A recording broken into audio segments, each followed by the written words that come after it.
उत्तर प्रदेश के जनपद फिरोजाबाद थाना क्षेत्र टूंडला के बेनीवाल गार्डन में खड़ा हूँ। आगामी 3 नवंबर को उपचुनाव होना है टूंडला में, जिसको लेकर भाजपा के कैबिनेट मंत्री श्री बालियान जी यहां पर उपस्थित हुए और माननीय विशिष्ट अतिथि उदयभान जी भी यहां उपस्थित हुए। उन्होंने सरकार पर, अपनी सरकार की कार्यशैली को देखते हुए तमाम विपक्षी दलों पर निशाना साधा। वहीं पर उन्होंने बताया कि जो हम कार्यशैली कर रहे हैं विकास के आधार पर जनता हमको वोट करेगी। किसानों की स्थिति को देखते हुए मोदी सरकार ने एक अहम कदम उठाया, जहां कृषि के 3 बिलों को लेकर आया। बावजूद उसके विपक्ष की काफ़ी दल और किसान संगठन लोगों ने तमाम विरोध किया और आंदोलन किए। सर, उस संदर्भ में सर आपका क्या बयान है? सर, क्या व्यक्त करना चाहिए? जैसे मैंने अपने भाषण में भी कहा, मैं ये नहीं कहता कि सब कुछ बदल जाएगा इन कानून से, लेकिन आज तक वो किसान नेता मुझे ऐसा नहीं मिल पाया कि जो ये कहे कि इस कानून में किसान के हित में क्या है। हो सकता है कुछ बिचौलियों के हित में ना हो, जो बिचौलियाँ हैं उनके हित में कानून ना हो, लेकिन किसान के तो हित में किसान को बरकलाने का प्रयास किया है, विशेष रूप से हरियाणा और पंजाब में।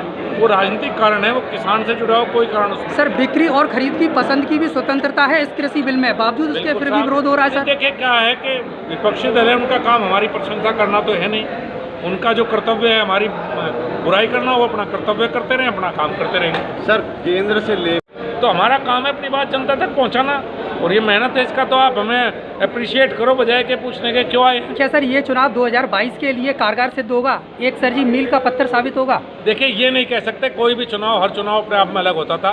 हम 3 लोकसभा चुनाव हारे थे 2018 में, 2019 में एक तरफा जीते, तो ये नहीं कहा जा सकता हर चुनाव अपने आप में बिल्कुल अलग होता। 3-4-3.5 साल हुए, मुझे उम्मीद है कि आप लोग उस बात को भूले नहीं होंगे। जो अराजकता, जो गुंडागर्दी, जो बदतमीजी सड़कों पर थी समाजवादी पार्टी सरकार में, उसे अगर समाप्त करने का काम किसी ने किया है तो योगी आदित्यनाथ जी ने उसे समाप्त करने का जरूर प्रयास किया है। और हम उस कौम से आते हैं जहां स्वाभिमान और आत्मसम्मान सबसे बड़ी चीज है।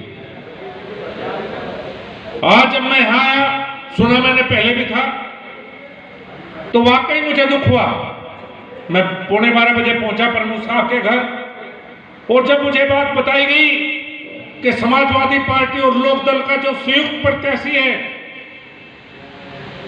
वो उस परिवार से है कि जो हमारे समाज की एक बेटी के साथ बलात्कार के अपराध में, गैंग रेप के अपराध में जेल में है, तो वाकई मेरा खून खोल गया।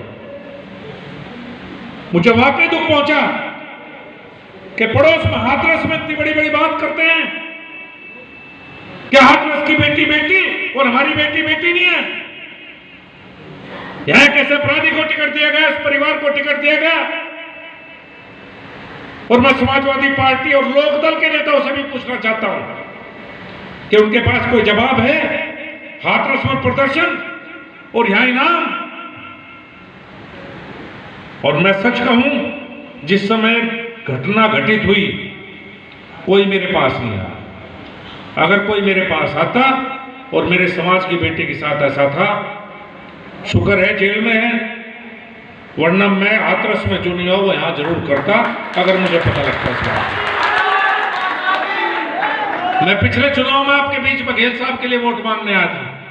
मैंने जब भी एक बात कही थी, और मैं आज भी आपसे एक निवेदन करता हूं कि आप